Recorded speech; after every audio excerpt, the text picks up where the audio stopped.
सकल सुर वृंद विषम गरल जहि पान किए, तेहि न भजसी मति मंद को कृपाल शंकर सरिसै। विषम गरल का पान भगवान भोलेनाथ ने किया तो चराचरात्मा सनिमीलित क्षण, चराचर की आत्मा नारायण ने अपन कमल नेत्रों को मूंद करके ध्यान करने लगे भोलेनाथ का, हे भोलेनाथ आओ और बचाओ और इस विष पाने का उपाय बतलाओ। जब कोई बात हम सोचने लगते हैं कि या किसी का ध्यान करते हैं तो आंख नहीं मूंद लेते हैं, आंख मूंद करके ध्यान करते हैं। इसीलिए भगवान ने भी अपने नेत्रों को कमल को मूंद लिया। एक संत ने कहा कि ये भी ठीक है लेकिन हमको और कुछ बात जच रही है। भैया बता देंगे क्यों भगवान ने अपने नेत्रों को मूंद लिया? कहा कि भगवान सोचने लगे कि देखो आखिरकार ये तो दूध पिला रही है, तो जो दूध पिलाती हो माता होती है, ये माता के समान हो जाएगी और इसको मारना पड़ेगा, ये मुझको मानना ही है, क्योंकि अगर नहीं मारता हूं तो जगत विध्वंस होता है, सारे संसार का अहित हो जाएगा। और एक का परित्याग करके करने से पूरे गांव की रक्षा होती है, तो एक का परित्याग कर देना ही श्रेयस्कर होता है।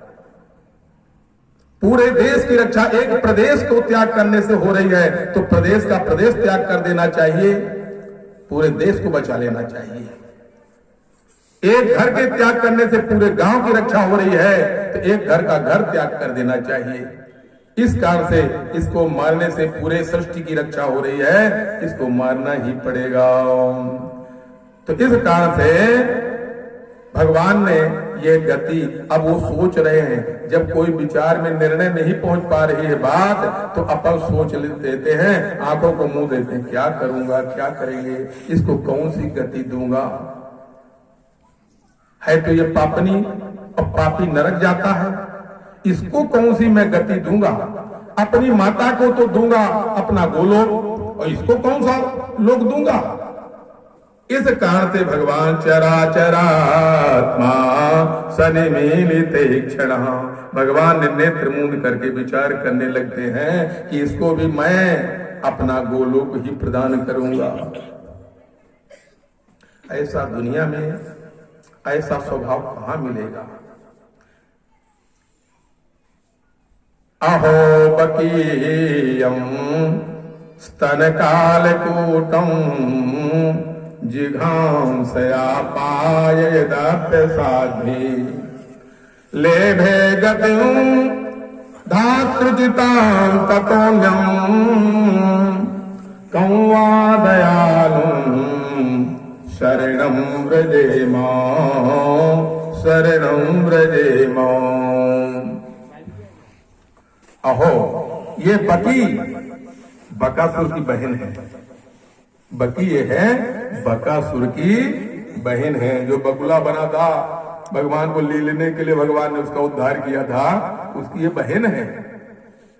तो अहो बकी कैसी कितनी पापनी है, जिसको मारने के लिए अपने स्तनों में दुर्जर भयंकर विष लगा करके गई, मारने की कोशिश करी, उसको भी जिस श्री कृष्ण ने ऐसी गति दिया, जो अपनी माता को गति दिया, वो गति दे दिया। इतने पर भी कं वा दयालुं शरणं व्रजेमो, ऐसा कौन दयालु देवता है जिसकी हम शरण में जाएं।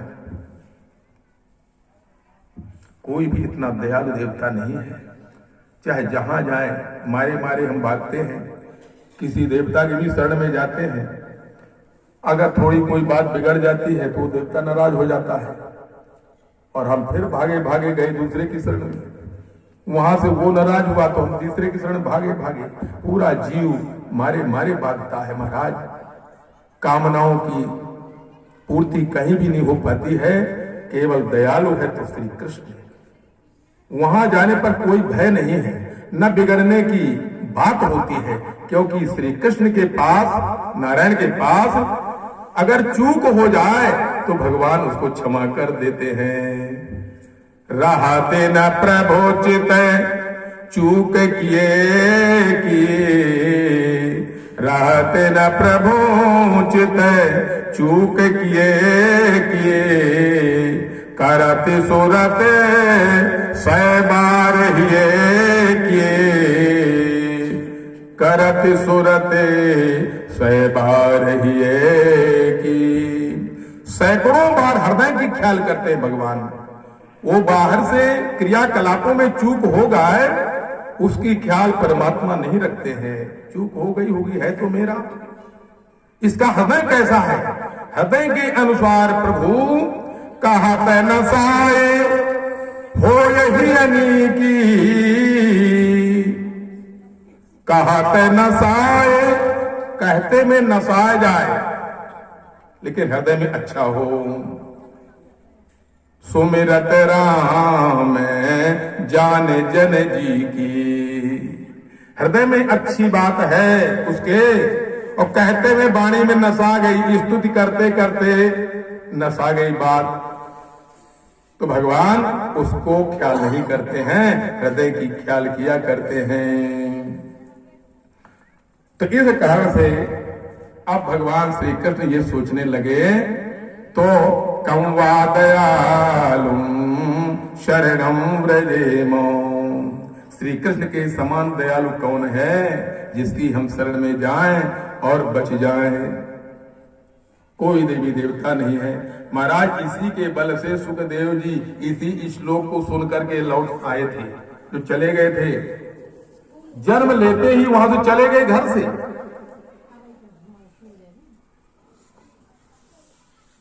वेद व्यास जी पुकार करते रह गए उनके पिताजी, बेटा लौटो, बेटा लौटो, बेटा लौटो, नहीं लौटे। पिता के मुख की ओर देखा ही नहीं, क्योंकि मुख देखेंगे, मुख देखने से ममता दौड़ती है कि मेरे पिता हैं या मेरा बेटा है, कोई भी है, मुख देखने से ममता दौड़ती है।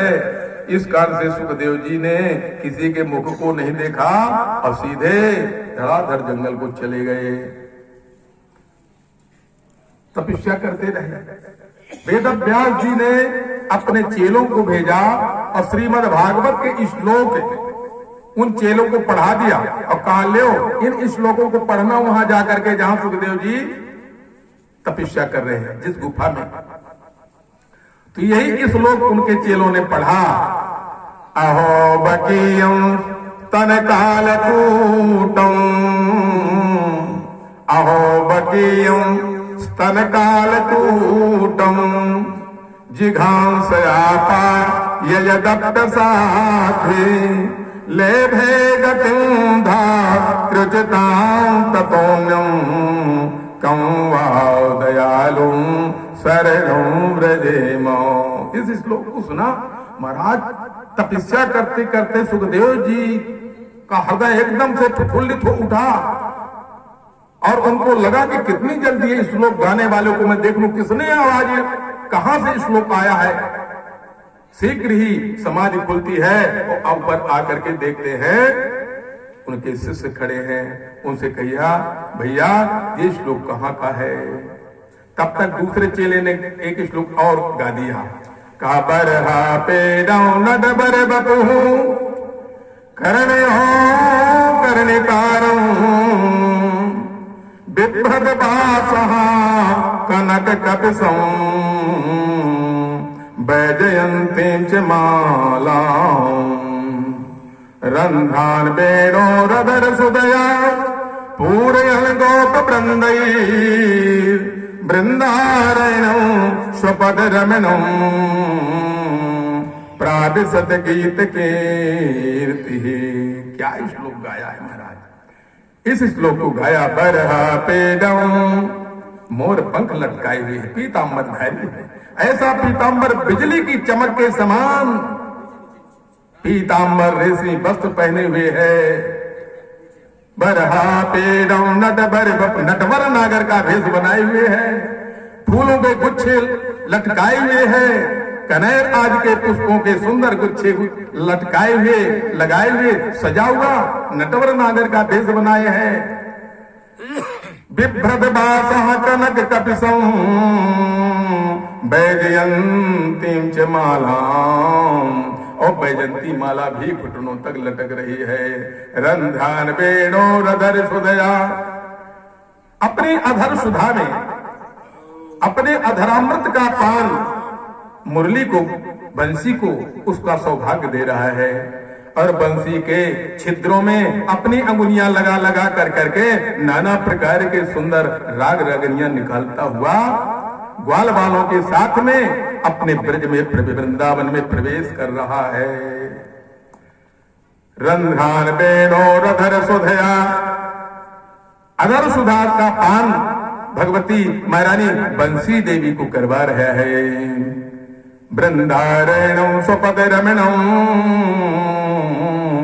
प्राभिसत गीत कीर्ति, सब लोग भगवान की जय जयकार करते जा रहे हैं, वो वृंदावन में प्रवेश कर रहा है। महाराज ये इस श्लोक को जब सुना, पहले तो सुना कि बड़ा दयालु है, कहा अरे बड़ा सुंदर भी है। देखो एक गुण हो तो ठीक नहीं, इस दुनिया में दोनों गुण मिले, सुंदर भी है और दयालु भी है। केवल एक चीज देख करके किसी पर न ले जाओ कि सुंदर है, आज दुनिया इसी में कितनी कितनी घटनाएं घट रही, बस सुंदरता देखा ऊपरी, भीतर में कितना हत्यारा कितनी हत्यारणी है, इस चीज का कोई परवाह नहीं करता है। कैसे इनके स्वभाव हैं, इस चीज की किसी को परवाह नहीं है, केवल रूप देखा आकर्षित हो गए। यहां पर यह शिक्षा मिल रही है कि किसी के रूप को देख करके आकर्षित न हो जाओ, स्वभाव को देखो, इसका स्वभाव भी बड़ा दयालु और रूप भी अनुपम है, जिसकी कोई तुलना नहीं की जा सकती है।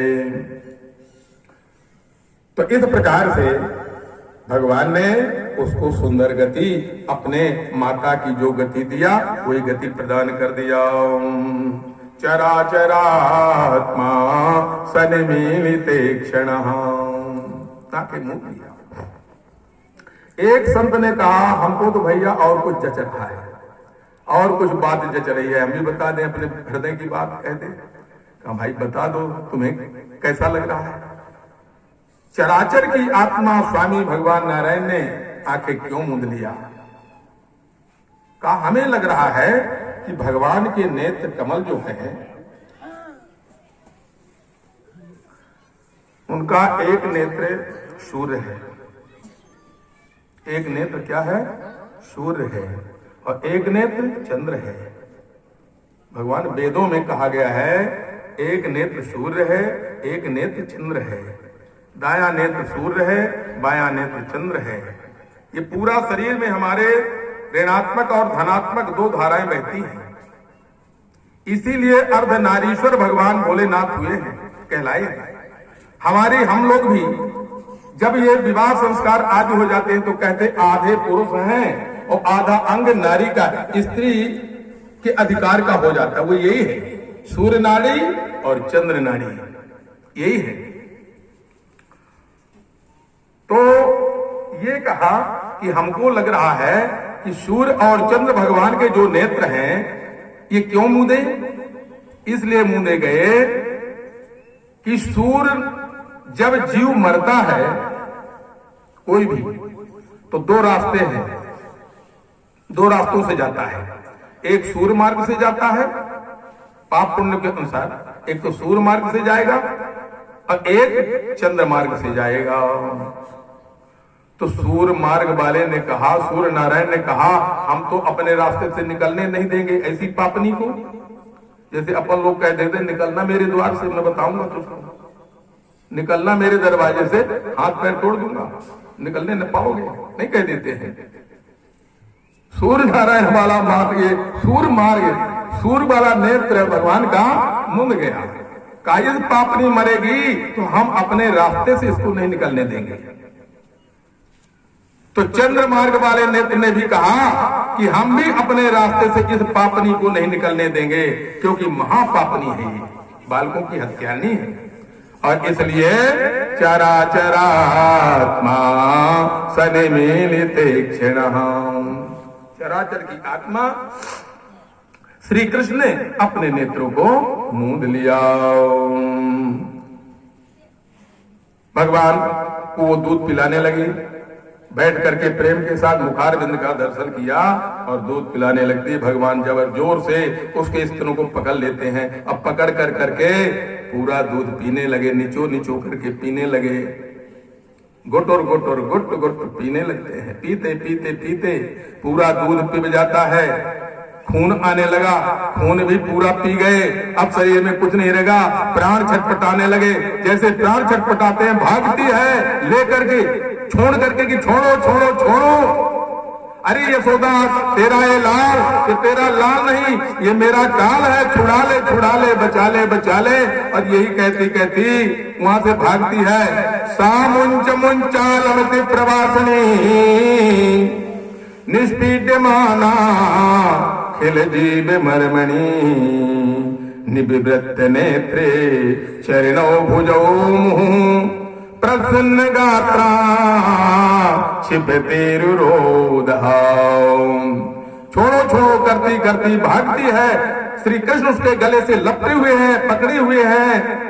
वो कहती छोड़ो। भगवान कह रहे हैं कि अरे मौसी बड़े मुश्किल से तो मिली हो, अब मैं छोड़ने वाला नहीं हूं। ओ मौसी, ये कहां से आई है? ये मथुरा से आई है ना, भगवान का जन्म वहीं हुआ था, तो इस नाते मौसी कहला गई ना। भगवान कह रहे मौसी बड़ी प्रिय लग रही है, अब मैं तेरे प्राणे लेकर के छोड़ूंगा, अब छोड़ने वाला नहीं हूं। भगवान नहीं छोड़े, वो कह रही है मुझको छोड़ो। भगवान ने कहा एक तो मैं किसी को पकड़ता नहीं, और अगर एक बार मेरी पकड़ में आ गया तो मैं कभी छोड़ता नहीं। भगवान की पकड़ में जो आता है छोड़ते नहीं, इसका मतलब भगवान उसका उद्धार कर देते हैं। एक तो कोई भगवान की तरफ अपना ध्यान लगाते ही नहीं है, और ध्यान लगाते लगाते लगा लिया, भगवान की पकड़ में आ गया तो भगवान उसका उद्धार करके ही छोड़ते हैं। उसका उद्धार कर दिया, वो भागती है, और जैसे भागा उसके प्राण चले जाते हैं बाहर। और जब वो गिरती है तो लिखा है कि त्रिगभ्युत्यंतर द्रुमान् पतमानोऽपि तद्देह त्रिगभ्युत्यंतर द्रुमान् चूड़यामास राजेन्द्र महदासे तदद्भुतम्। 6 कोस तक के महाराज पेड़ टूट जाते हैं। इतनी भयंकर अपने स्वरूप को बनाती है, उसका स्वरूप वास्तविक था। 6 कोस तक के सारे पेड़ पौधे मार चूर चूर्ण हो जाते हैं। लिखते हैं कि उसकी आंखें, अब जब इतनी बड़ी 6 कोस तक फैली हुई है तो कितनी बड़ी आंखें न रही होंगी, कितने बड़े हाथ पैर न रहे होंगे, और कितने मोटे न रहे होंगे। उसकी छाती भी तो ऊंची रही होगी, जहां श्री कृष्ण उसकी छाती में चढ़े हुए बैठे हैं, अभी भी उसकी छाती में चढ़े हुए हैं। जितने गोकुलवासी हैं ग्वालवाल सब दौड़ करके हाहाकार मचा हुआ है, सब जाकर के देखते हैं कि लाला तो चढ़ा हुआ है, उसकी छाती में बैठा हुआ है। ओ लाला उतर आ, ओ लाला उतर आ। अब 6 कोस की जिसकी लंबाई हो तो उसकी छाती की ऊंचाई कितनी होगी? 1-2 किलोमीटर तो होगी कि ना होगी? कैसे उतारा होगा? लगाया होगा नसेनी आदि। लाला को उतारने के लिए यशोदा मैया ने पुकार किया, सब लोगों ने बुलाया और भगवान को उतारा। उसकी देह को काट काट कर करके इधर फरसों से, कुल्हाड़ों से, गड़ासों से काट काट करके कि महाराज, और रख दिया टुकड़े बना बना कर करके। पूरे ग्वाल बाल जुटते हैं, लकड़ी का काम ही नहीं है।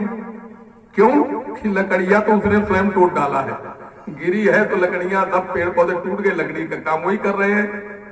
उसको व्यवस्था पूरी हो गई है, और उसमें तो आग छुआया और वो झरझर इधर जल रही है। भगवान को ला कर करके, अच्छा जब जलती है तो उसके जलने से धूप की सुगंध आई। धूप अगरबत्ती की सुगंध आती है, तो ये प्रश्न हुआ कि महाराज ये धूप की सुगंध इस पापनी के शरीर से क्यों आई। बतला रहे हैं कि इसलिए आई कि भगवान नारायण को जो दूध पिलावे, भगवान श्री कृष्ण का संसर्ग जिसको हो जाए, जिसका दूध वो पी ले, उससे सुगंध नहीं आई तो दुर्गंध थोड़ी आएगी। उसका पूरा जीवन ही सुगंध में बन जाता है। परमात्मा ने अपना गोलोक उसको दे दिया कि चलो बेचारी है, जीव है, नहीं समझ पा रही है कि क्या करना चाहिए क्या न करना चाहिए, आखिरकार मेरा ध्यान तो किया, मेरे संपर्क में तो आई।